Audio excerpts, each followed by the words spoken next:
Okay, boop, boop, boop, boop. Okay, so we talked about characters and all the physical traits and the personality traits.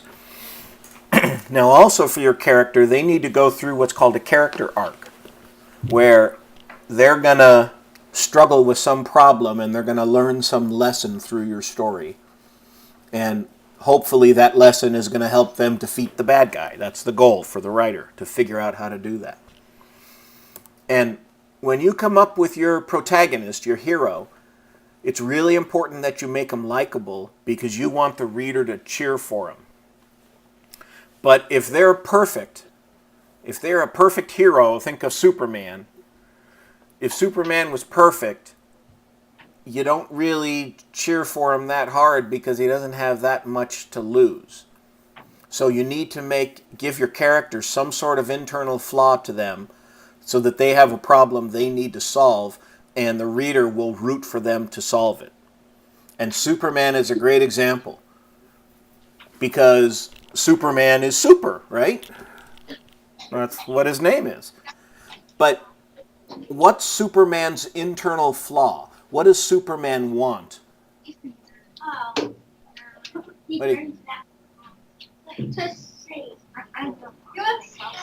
He wants to save people, right? And help them. But what is Superman's internal flaw? Do you know? So kryptonite is the thing that lets the bad guys defeat him, but he doesn't want kryptonite. You know what he wants? He wants Lois Lane. He's in love with Lois Lane, but he's an alien. He's not a human being, and he can't let her know who he really is. He's hiding as Clark Kent, but he really is in love with Lois Lane. And he wants to be with Lois Lane, but he can't because he's different from everybody else. So what Superman's internal flaw is how do I deal with my feelings with Lois Lane? And you see it in many of the movies and in a lot of the comic books about Superman struggling with, should I tell her who I am or should I keep my identity a secret? Because he really is in love with her. And that makes the reader feel sorry for him and cheer for him. So when you design your character, you want to think of that internal flaw. For Game Night 999 in my books, his flaw is usually confronting his fear. That he needs to confront his fear to save his friends. Or maybe he feels alone because he doesn't fit in or something. These are common ones in a lot of the middle grade books that people write these days, like James Patterson wrote these books about why I hate middle school. And those are all about kids that don't feel like they fit in. And those are great books. So you need that internal flaw somehow. And with your antagonist, the bad guy, the writer's job is to figure out how can I make it so that readers love to hate this character. They want to see him lose. But he can't just be all evil all the time. There has to be something that drives him. Like, think about Darth Vader. He's a pretty bad guy, right? I like him. I like him, but he's fairly evil. And what was Darth Vader's goal? Kill everyone. He wants to serve the Empire. He wants to bring peace to the galaxy by crushing everybody's free will. He also wants to try to reconnect with his son, and that's where his internal flaw is in episode 5 and 6, is he wants to figure out how to connect with his son. And you feel bad for Darth Vader for the first time. And so that was his internal flaw, and it helps the reader relate to him, but they still want to see him defeated, right? And like in the Lego movie, my favorite movie, as you all know, Lord Business, what was his internal flaw? What was he trying to do? Just be evil? Hot glue everywhere. He wanted to put...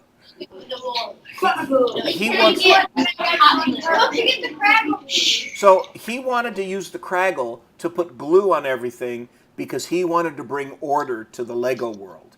He didn't want people making whatever they wanted. He wanted everything to be nice and ordered, and and everything nice and lined up and everything the same. And so he thought he was bringing order to the world. And this brings up a really important point about bad guys. The bad guy has to think that he's a good guy in his own mind. I want you to think about those words for a minute. The bad guy needs to think he's a good guy in his own mind. So Lord Business thought he was doing a good thing. Darth Vader thought he was doing a good thing because he's bringing order to the galaxy, right? He's helping the Empire. He thinks he's doing a good thing. So the bad guy has to think that he's a hero, even though the way he's going about what he wants to do is pretty terrible. He still thinks he's being a hero. And that makes the antagonist more believable to your reader. So when you come up with a bad guy, come up with a reason why he's a bad guy. And what is the bad guy's purpose? It's not just to destroy everything. Maybe he's going to destroy everything because then he can free his family from the prison or something. There's got to be a reason. And that's important to show to the reader, not tell the reader, show it to the reader somehow. You think he's going to be a good So let's think about the character arc for Harry Potter. So the character arc is these internal flaws and what the character has to learn through the story to solve his internal flaw. And Harry, when he starts out, he's having trouble dealing with being the boy that survived, right? He is the only boy to survive Voldemort's attack. And by the way, what are Harry's physical characteristics that the author mentions that they show in the movie? His scar.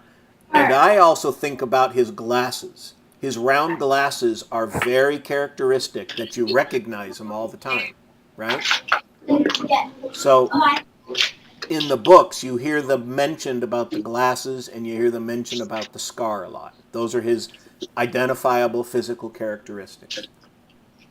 But what Harry has to do through all of the series is he has to learn to trust himself and face his fears so that he can stand up to Voldemort and stop him. So all of those books are about him learning to confront Voldemort and how to have faith in his own abilities. And what's Voldemort's character arc? What's he trying to do? He's not just trying to go around blowing up people. Take down Harry Potter. He wants to be I haven't seen Harry Potter in a long time.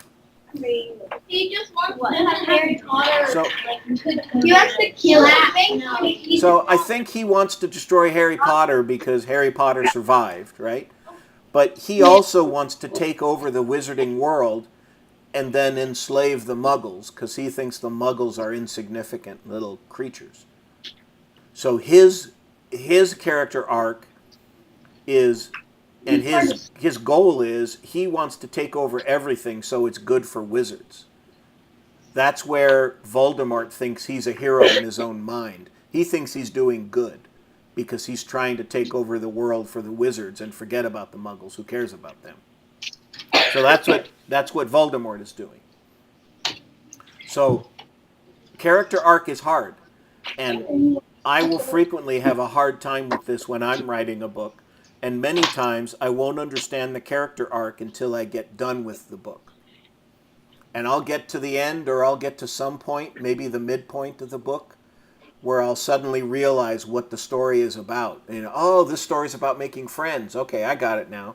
And I'll make a note of that, and then maybe I go back and I add some parts in the story about how Game Knight doesn't have any friends, or he feels alone and isolated, so that I can show that he feels alone, so that when he does get friends, it solves that problem.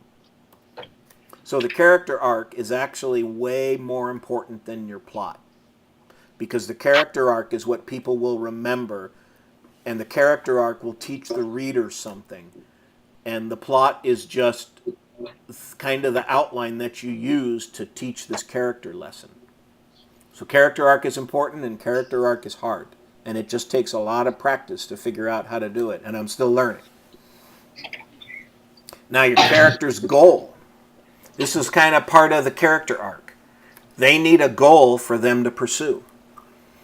And So when you think of a goal, it needs to start out as a very clear goal that the character has a clear objective of what they're trying to do, and you want to show that as early as possible, because then it gives the story some structure and the reader understands why we're going on this adventure. So at the beginning of Star Wars, Luke Skywalker's goal is to join the Rebel Alliance, right? He wants to go join the Alliance with his friends, but his uncle won't let him because he needs him for the harvest, and he's sad because he can never leave. And now he's kind of mopey and kind of sad, and the reader right away feels sorry for him. And the reader roots for him, and the reader wants to see him go join the Rebel Alliance. And the goal, when you give your reader a goal, it has to be something that's attainable, but it's difficult. If it's an easy goal, like if Luke Skywalker's goal was to get a bowl of vanilla ice cream, nobody cares, right? It's not interesting. You know he's going to get the vanilla ice cream unless this is an ice cream-free planet or something. So when you think of a goal, it's got to be attainable but difficult. It can't be impossible because then nobody will believe that. So then, through the next part of the movie, the goal can change. Then the next part of your story, it can change. And in the case of Star Wars, Luke wants to learn the ways of the Force and become a Jedi Knight like his father. So you'll notice it's still, when he connects with Ben Kenobi out in the desert, that the goal is very clearly stated. He says, I want to go be a Jedi and learn the ways of the Force. And this is, if you remember when we talked about plot, this was the first plot point. When he gets the call to action and he goes on this adventure and his life changes forever. And so his goal changes.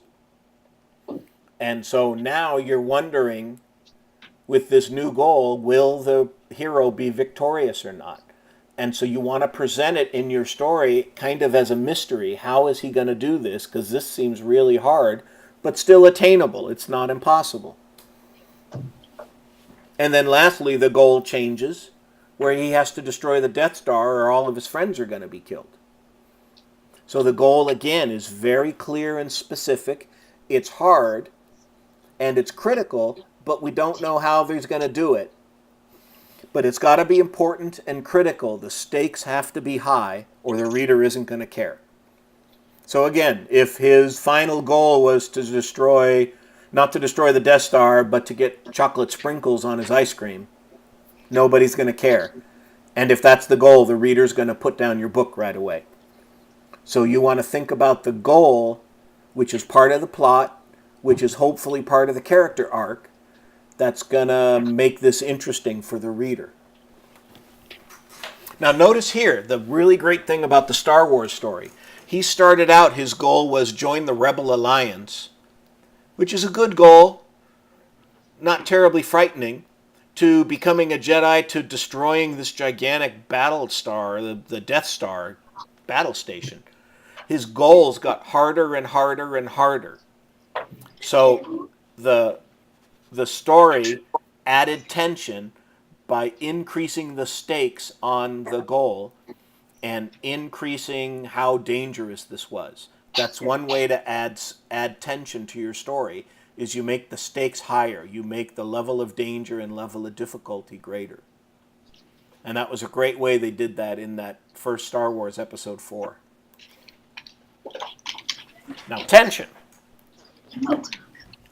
This is the big deal for all writers, is how do you add tension to your story? How do you make it exciting for the reader so that they'll read your story? And I've learned a few things about how to do this. But this is really important because this is what keeps the reader reading your story and turning the page. And if you're reading a book that doesn't have tension, it's really easy to put it down and not want to go back to reading it again. So you want to continually add tension and increase the tension in your story. And the first way is you can manipulate the length of sentences and the length of paragraphs. Like when I write a battle scene, I'll use shorter sentences and shorter paragraphs, and that makes it feel like the story is going faster. Even though it's the same number of words on a page, It makes it feel like it goes faster to the reader. So going into a battle scene, before the battle scene, I'll use longer sentence. I'll use commas to add two things to a sentence, so I have a longer sentence. I'll use longer paragraphs so that when I get to the battle and I shift to shorter sentences and shorter paragraphs, right away the reader feels a difference because the page looks different, the paragraphs are shorter, the sentences are shorter, and it feels to the reader like things are going faster. So this is one way to add tension to the story. Now, when I write a battle scene, first of all, the rule is you can never let the tension decrease. Because if the tension goes down, then the reader might put down your book because they're bored. So you can't let the reader get off the hook. You got to keep them excited. So when I end a battle scene, I don't want to follow with another battle scene because that just gets boring if you have battle after battle after battle. So what I do to increase the tension is after the battle scene is done, after physical tension, maybe it's not a battle scene, maybe the character's climbing a cliff and he almost falls or something. After the physical tension, I switch to emotional tension. In my books, we'll have a battle scene, and after the battle scene is done, Game Night looks around and sees who didn't survive the battle, and now he's sad, and now he feels responsible for it. And now we feed into the character arc of Game Night feeling guilty about not being strong enough to protect everybody or something. So I go from physical tension to emotional tension so that I keep putting pressure on the reader to keep the tension high and keep the tension always going strong in here. Does that make sense? That's really important. Go from physical tension to emotional tension to physical tension to emotional tension to always keep that going as much as you can. The other thing I do is I always end the question with what's called a chapter with what's called a plot question, where it's going to make the reader wonder what's going to happen next. And maybe these are mini cliffhangers where I stop right in the middle of something. Or maybe this is jumping to a new POV. Do you know what POV stands for? No. This is point of view. So the point of view character is the character who you're seeing the story through their eyes. In my books, it's typically Game Night 999 is the point of view character, because we see the story through Game Night's eyes. But I will also shift to Herobrine and show a chapter from Herobrine's eyes.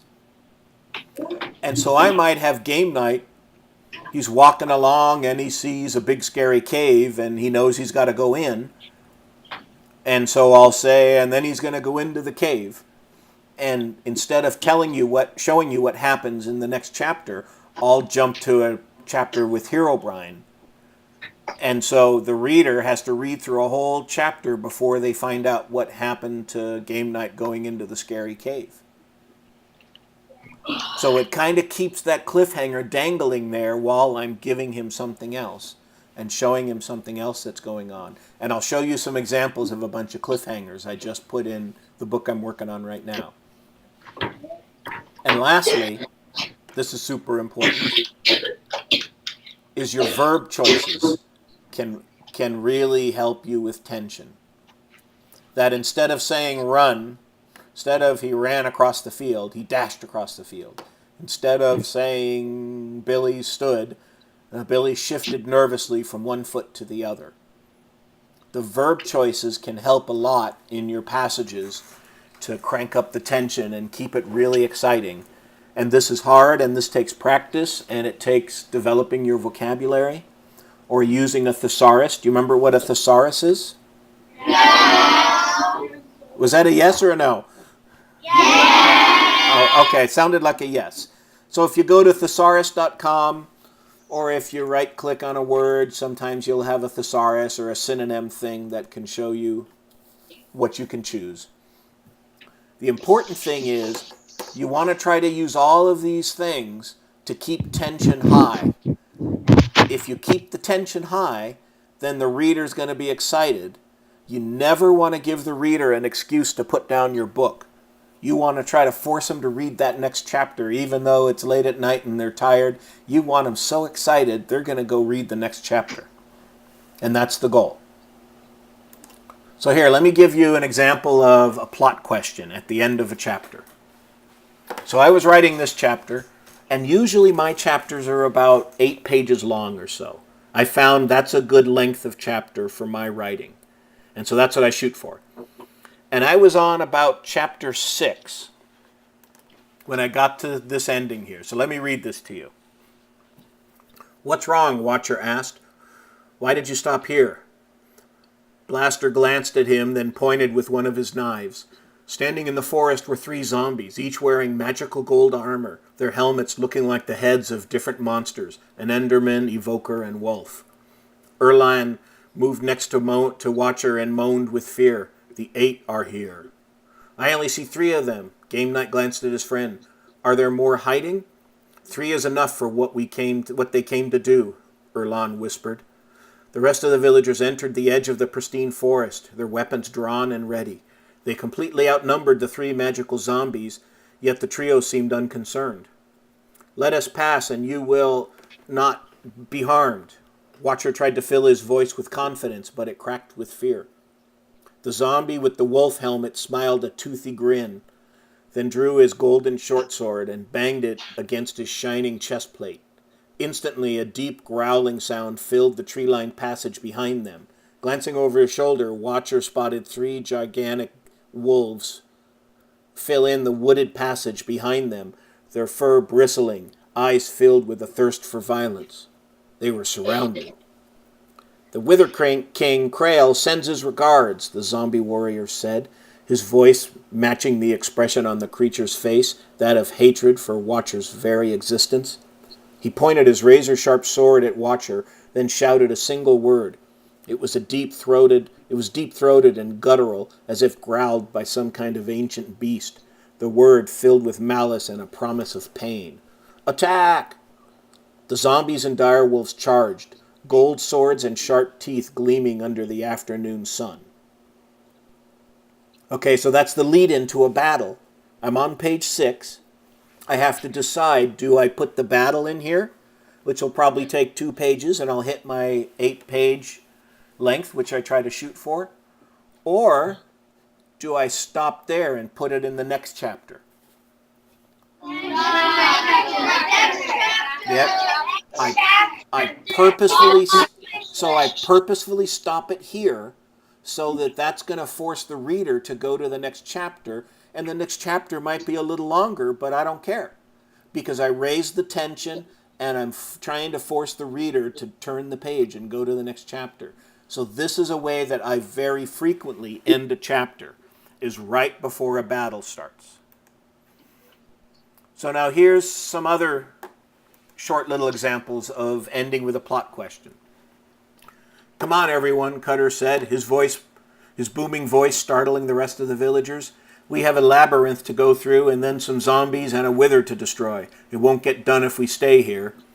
With a nod, Watcher took off running toward the north exit of the tower, sprinting across the landscape towards whatever lay hidden in the dark passages of the labyrinth. So I end on a plot question here of they're running towards these dark passages of the labyrinth, and hopefully the reader's thinking what's going to be in there that's so dark and scary. Here's another one.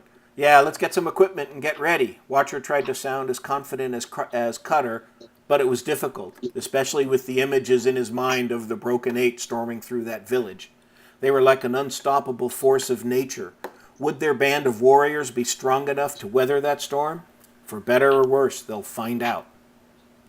So this ends the chapter with Watcher talking about the Broken 8, which are 8 zombie warriors. And they're really, really strong, and they're really, really violent. And would their band of villagers be strong enough to stand up against them? So I leave that question at the end of the chapter, and I stop the chapter right there. Last one. "Go, my friends, feast on their XP." The Wither King's voice boomed across the dry landscape. The ancient warriors charged over the sand dune and descended upon the unsuspecting village, their booted feet still leaving scarred prints in the sand. Their dire wolves ran next to each villager, the huge animals howling with angry glee. And all the while, Krail just floated up into the air to watch and laugh. So what were these zombie warriors going to do? Going to run down and attack a village.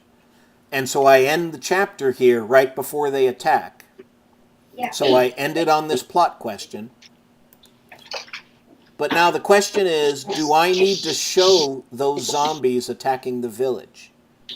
Well, if it's important to the story, yes. If it's important to the character arc, yes.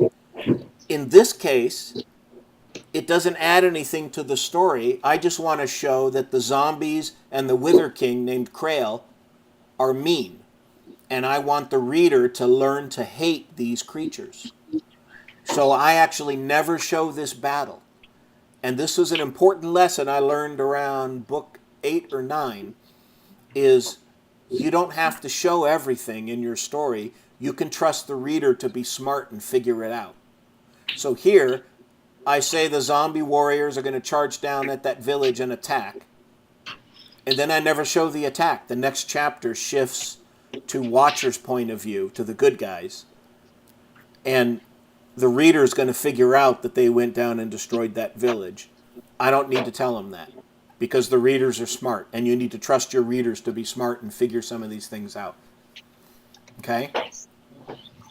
Do these kind of plot questions make sense? Yeah. So it's something that's fun to put in your story. Once you get the hang of doing it, you'll find that you do this a lot in your stories, because it's a great way to end the chapters. Okay, now, your theme. The theme of your story is what you're trying to teach to the reader.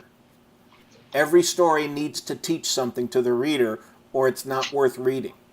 And so the theme needs to be present in there so your reader feels like they come away with something. And so let's talk about some themes. Here's my favorite movie again, The Lego Story. And the theme in the Lego movie was everybody can be special in their own way, right? Even Crazy Emmett can be special. Even Lord Business can be special, right? Yep.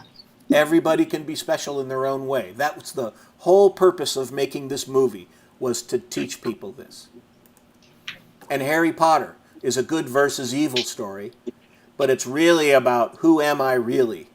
It's about Harry learning that he's a wizard and learning that he can be strong and he can be courageous, even though sometimes he doesn't feel like it. And that's a message that's meant to be given to the reader, that even they can be courageous and even they can be strong. In Monsters, Inc., another one of my favorite movies, a great movie to watch if you want to think about plot. It's a great plot construction in Monsters, Inc. This is about looking for the truth and doing the right thing. Sometimes doing the right thing is more important than doing the easy thing. So when you think about your theme, you got to make it relevant to the reader. Otherwise, it's not interesting. Like if I wrote a story about the deregulation of the banking industry and how that can lead to the possible instability of the financial systems that could lead to a depression. None of you care about that, right? If you were reading a story about that and you find out that's the theme, you're going to be angry at the author, and you're probably never going to get one of their books ever again. So you need to think about who your reader is and make the theme relevant to them. And this is where all these middle school books that are out now, like the Wimpy Kid books, the theme is about always fitting in with the Wimpy Kids books. And I Hate Middle School books by James Patterson. Those are about not fitting in. And Twilight is about not fitting in. Right? That's a very common theme with middle grade books, because people in middle grades, in your grades, 4th, 5th, 6th, 7th, 8th, 9th, 10th grade, it's hard to fit in and feel confident. And so that's a very common theme in these books. And it resonates with the readers, and the readers say, oh, I feel like that too. And that makes them like the book more. And this is hard. Figuring out a theme is difficult to do, And what I found is if I had a story in mind and I had a plot in mind, but I didn't have a theme, I'm better off to just start writing. And I will typically figure it out when I'm about 3/4 of the way through the first draft. Sometimes I have it already ahead of time. Sometimes not. And if you can, you want to link the theme to the character arc. That's really important, and that's really hard to do.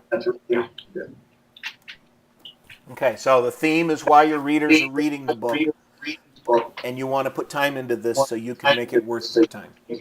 This is important. Okay, now plot. We talked about plot a bunch. This is the common structure for plot, where you have the beginning here, and then you have your rising action. Here's the midpoint. And then after the big battle, you have falling action and resolution. So when you do plot, you need to think, are you a plotter or a pantser? Like there's two ways to do plot. You can do it like me, where I outline every single scene, and I try to focus on outlining everything. Or you can be a pantser and just start writing. And just write from the seat of your pants. So figure out which one you are, and that will help a lot. I also write the ending first, because that helps me give a target in mind. But frequently when I get to the ending, I throw that away and I write something else. But that helps me. And remember in your plot, the Dark Night of the Soul, you remember when we talked about that? Yeah. So that's where I am in my current book. I'm at the midpoint, and I've written the Dark Night of the Soul, where it looks like the hero's going to lose. And now I have to write the recommitment, which is going to be what the character is going to learn to help them get out of this predicament and be successful. And that recommitment is going to be linked to his character arc, which is going to be about, in this book, it's about being arrogant and egotistical. And then I'll have a second Dark Night of the Soul at the climax, which I haven't figured out yet, but hopefully I will soon. Can you hear me okay? Yeah. Okay. Kind of. It just sounds like it's breaking up a little bit. Oh, there, it sounds better. Yeah, it is. Okay, so here I found online, it's really hard to read, sorry. I found the description for the plot construction for Harry Potter. And I tried printing this up. It's really hard to read printed up. But you can kind of read, you know, here, number 5, Ron and Harry save Hermione. They become friends. This is where they defeat the troll, I guess, in the first Harry Potter. Let's see, here's, at the climax here, Harry confronts Quirrell as he's trying to give Voldemort the Sorcerer's Stone. So it's kind of neat to see this plot structure drawn out for a movie that you really know really well, like Harry Potter. So I don't know if there's an easy way to show this. It's really hard to read. But it's kind of neat to see how it's done when you look at it on top of the graph of plot structure. It's kind of cool. The video you sent us was really helpful too with this, with the birds. Oh yeah, I love that little short movie, The Birds. Yeah, that was awesome. That was really funny. Yeah. Hey, oh, what are these? How'd that get in there? I don't know who this is. So, here's a bunch of web links I found about plot. 10 simple key effective plot structures. Here's one about character. There's always a lot about character, right? Showing versus telling, that's really important, and it's really hard to do. And so that takes practice. Increasing tension, theme. If you were going to write Minecraft stuff, you ought to look at this, because this tells you what you're allowed to do and what you're not allowed to do. Though it probably doesn't matter for you guys that much. And thank you for listening to me again. Yay! Yay! All right. Are there any questions? I have a question. Okay. So you were talking about point of view, Yep. which a lot of the kids have been doing. We read Wonder, and each section of the book was from a different point of view. Uh-huh. So they're doing that in their stories. What's the best way for them to do that? To let the reader know that they've changed points of view. Well, I write in third person. So I will say, in my current book, Watcher picked up the sword and swung it. So I say his name. If it's first person where you're saying, I did this, I did that, it's really hard. Right. And I don't know how you do that. Other than if you have them look in a mirror and they see their reflection, then you can identify who they are. The thing that I found that's really important, let me find my, here it is. Let me show you how I kind of map it out when I do changes in point of view. I'm looking for, I'll do that. Let's see if this is the right file.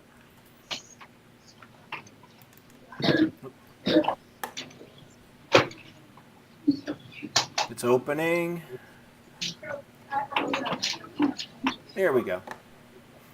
So let me share my screen again. How do I do that?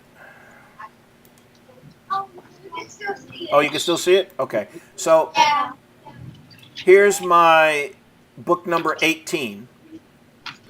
Whoa. And I outline each scene in Excel here. So I put a couple of sentences about what each scene is, each chapter. But green is the point of view of the good guy. Red is the point of view of the bad guy. And so I go back and forth between red and green and red and green. I don't want too much green because then I'm missing out on what the bad guy's doing. Until the end, when typically the bad guy and the good guy are together and they're battling. So I do it this way so I can graphically see, am I jumping around enough to keep it interesting?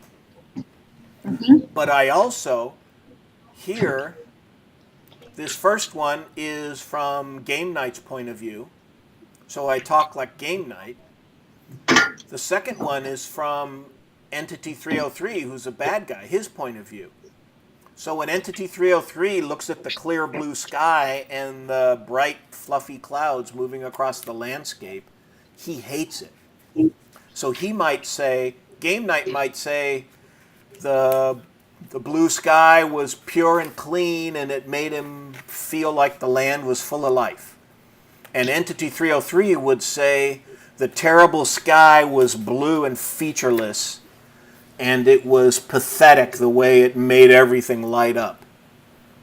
So I would use a different attitude because I'm doing it from the bad guy's point of view rather than the good guy's point of view. That's what's important about shifting point of view. Right, right. And it's hard. All right. Right? Christopher, did you have a question? Oh no, I just had. Okay, And this one, you just. come here. So he can see what book. Luke, go sit down. In this book, you just switch it a ton. The views, like you go from Game Night to Erebus, and then Right. Connor, then one of the crafters, then back to Game Night. So I could. And were you able to tell who was Yeah. talking? Okay. Okay. All right, Calvin.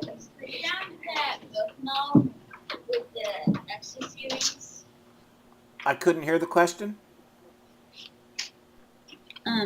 We found a bookmark with an extra Aiden. series. There's The it's the Wither War series. yeah. That's my next series. That's the one I'm working on right now. Yep. So here, let me show you. Let me share my screen again. And so if you look on here, this book just came out, Zombies Attack. This one You has have been printed, and this one comes out in November. You have a question for Mark. And this one comes out in January. That's already been written. I'm working on the Wither King right now. And so I'll write these 3 books through this next year. Okay. And then these Yep, are there the box sets that they have. This box set comes out this Christmas, which is the last 6 books. Okay. I have. Hang on, I got something to say to it. Okay. So, the thing about what you said about Entity 303, Yep. actually, I watched this thing about Entity 303. Was it on Creepypasta? No, it was Oh. like on YouTube. I don't remember the channel, Okay. but Entity 303 wants to destroy Minecraft, but the Hero Brian wants to destroy Entity 303 because if Entity 303 destroys Minecraft, it will destroy Hero Brian. Ah, I've never heard that one. That makes sense though, right? Yep. Yeah, I'd never heard that. In my story I'm writing, it switches from my bad guy named Keanu from Fritch, his point of view, Uh-huh. and like it doesn't make sense in my story because it like starts off at Keanu and you can't really tell if it switches.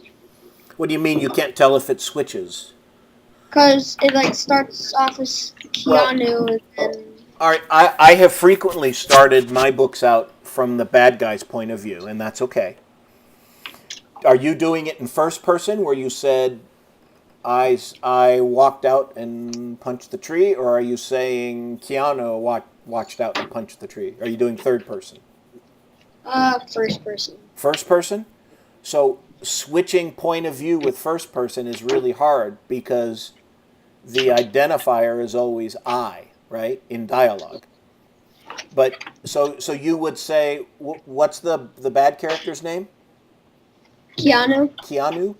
So you would say, I walked out and punched the tree because I was angry. And you need to figure out some way to put Keanu's name into it. Does he have somebody with him? The Gremlins. Okay, so the Gremlins have to use his name, and that's how you know who the point of view character is. Because the Gremlins say, hey, Keanu, why are you so angry? Does that make sense? So you're going to define the point of view character through your dialogue. And what's hard to do is, and I've wanted to try this, but I've always been afraid to try it because it sounds hard, is when you do this, you need to try to make Keanu's dialogue different from the good guy's character. Fitch, you said? Fitch. So one thing you could do is you could let Fitch use, you know what contractions are? Where I can't, I don't, it isn't. You could let Fitch use contractions, but you don't let Keanu use any contractions. I love that. And then that defines a difference in their dialogue. And you could also maybe have Fitch uses short sentences and Keanu uses really long sentences because he likes to hear his own voice. So that you can make them sound different. Thank you. You're welcome. That's awesome. I just have something to tell you. Okay, let's hear it. You know what a book fair is? Yeah? There's a Mark Sheridan pack. Really?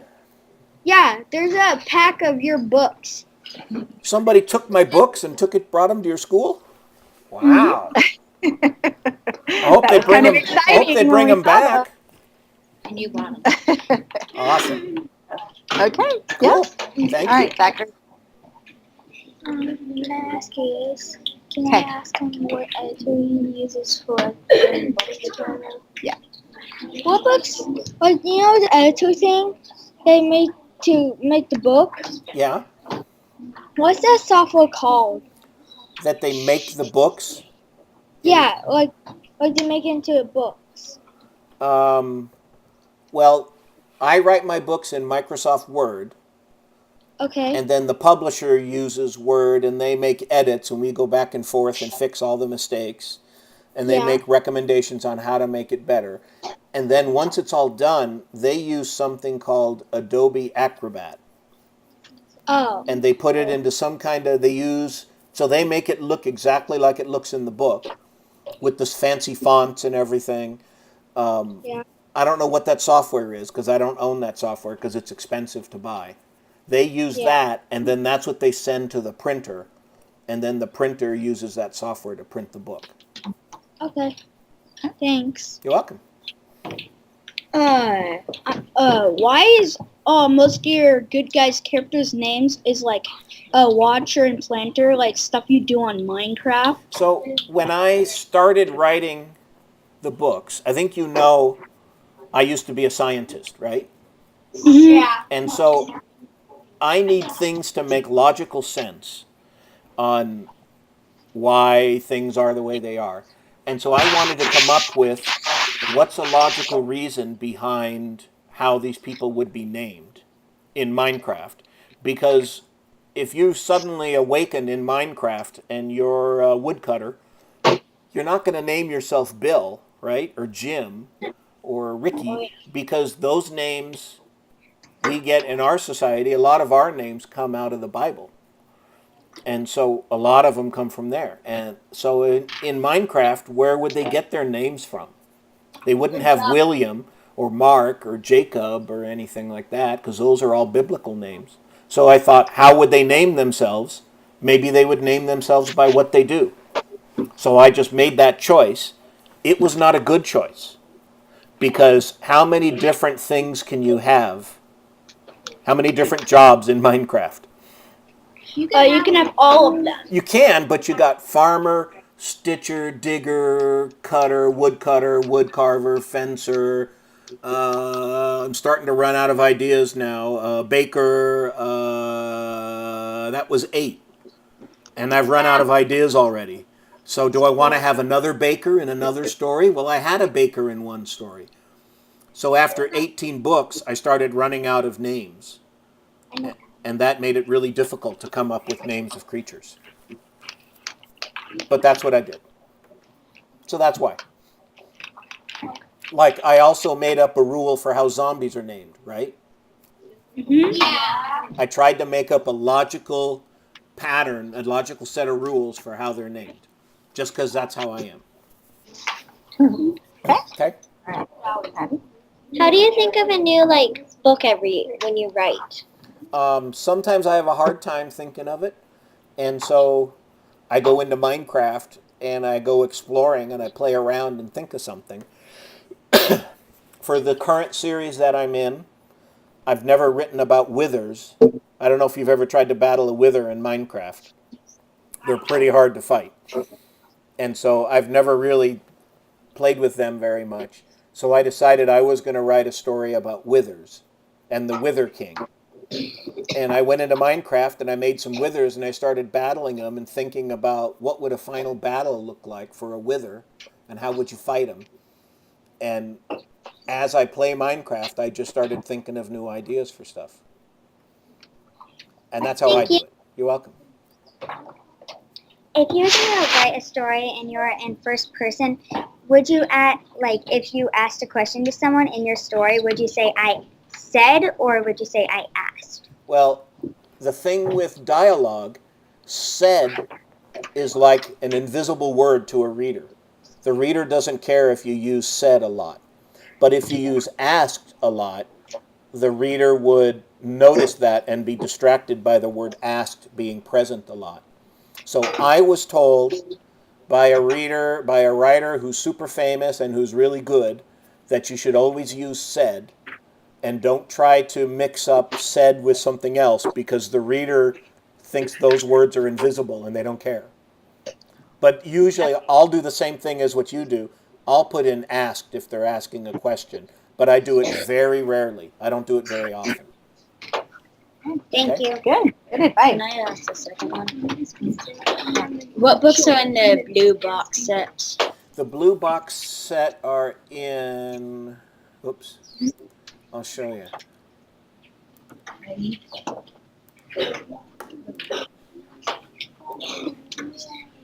So the first box set were these first 6 books, right here. 1, 2, 3, 4, 5, 6. The second box set was Saving Crafter, Destruction of the Overworld, blah, blah, blah. The third box set is from the Great Zombie Invasion down to Mission to the Moon. So they're the Go Back in Time, Birth of Herobrine, and the Entity 303 books.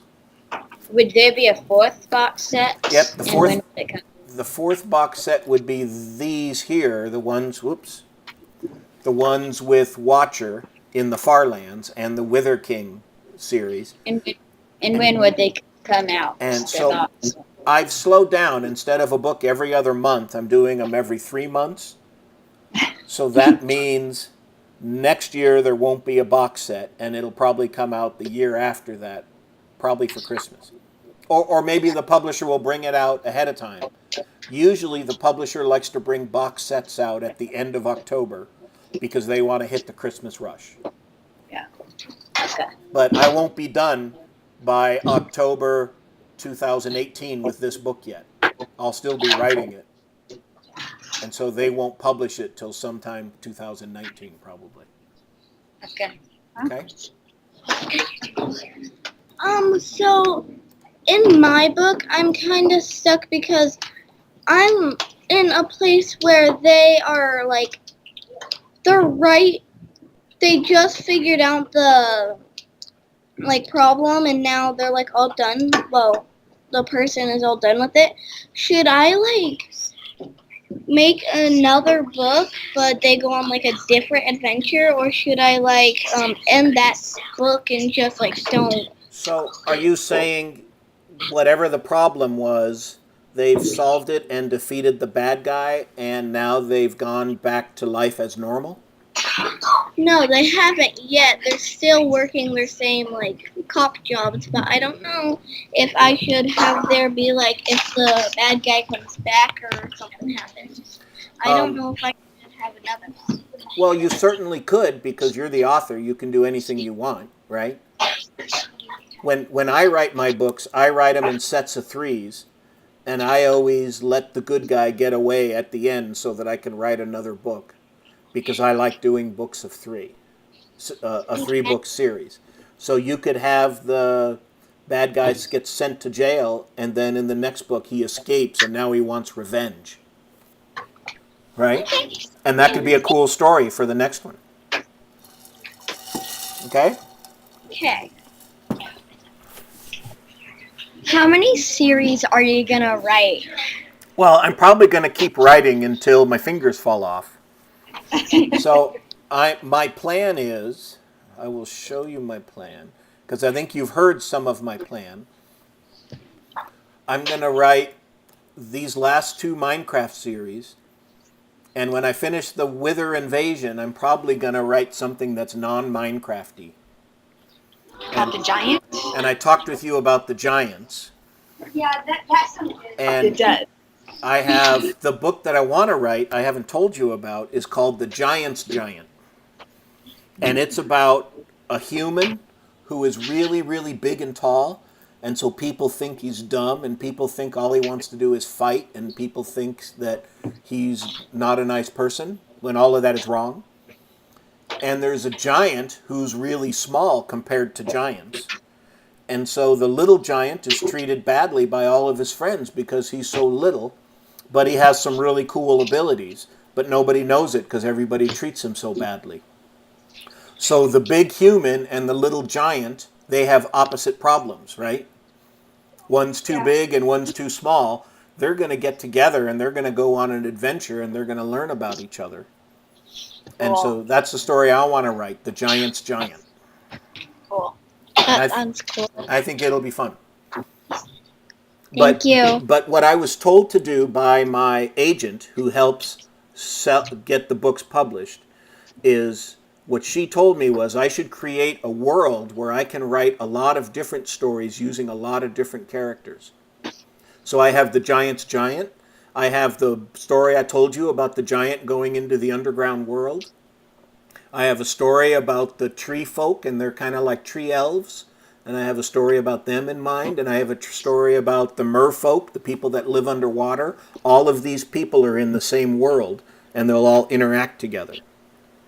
So that's what I'm going to try to do. Make a lot of stories with a lot of different characters all in the same world. Thank you. You're welcome. How did you make the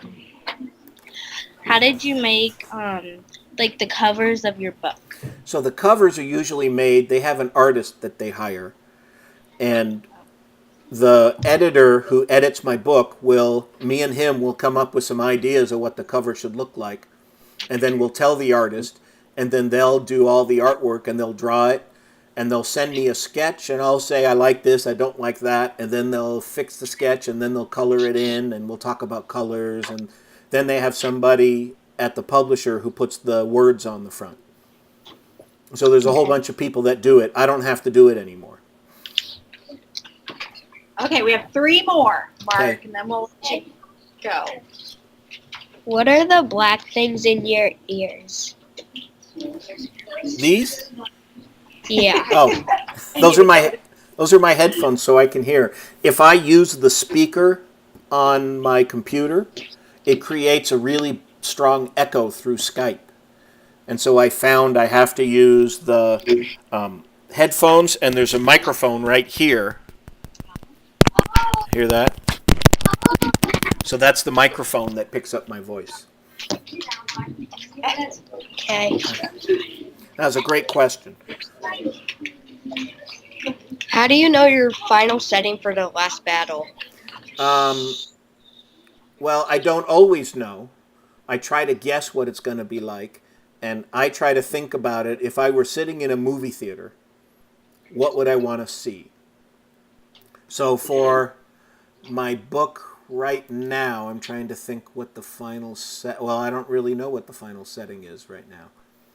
I haven't figured that out. I know there's a battle with the Wither King. Oh yeah, so in my book right now, the final setting is going to be inside a big cave.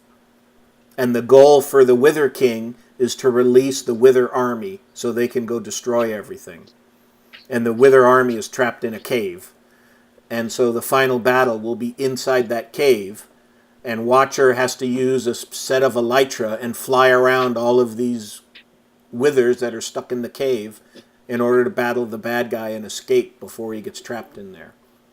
So I imagine a big cave with lots of withers floating around in there and lots of obstacles in there that he's got to fly past. And that's what I've imagined in my head. What would be a cool looking setting if it was on the movie screen? So think about that when you're thinking about your scene.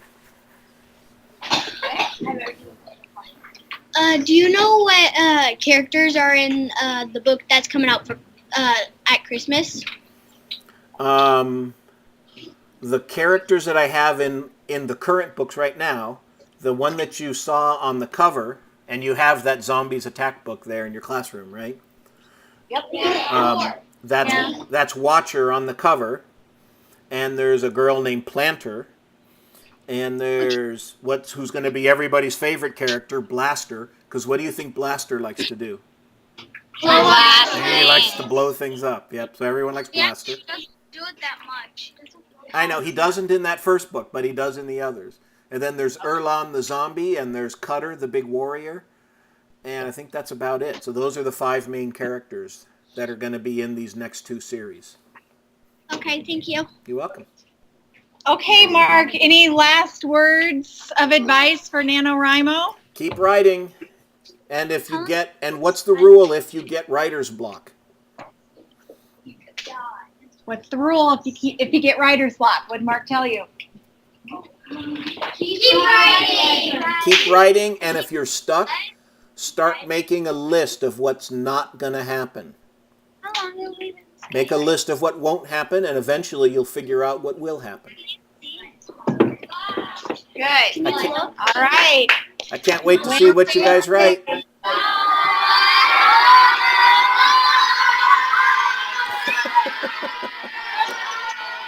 Thank you. Bye. Let me know what I can do to help. Okay, we will. Thank you. Bye. Bye.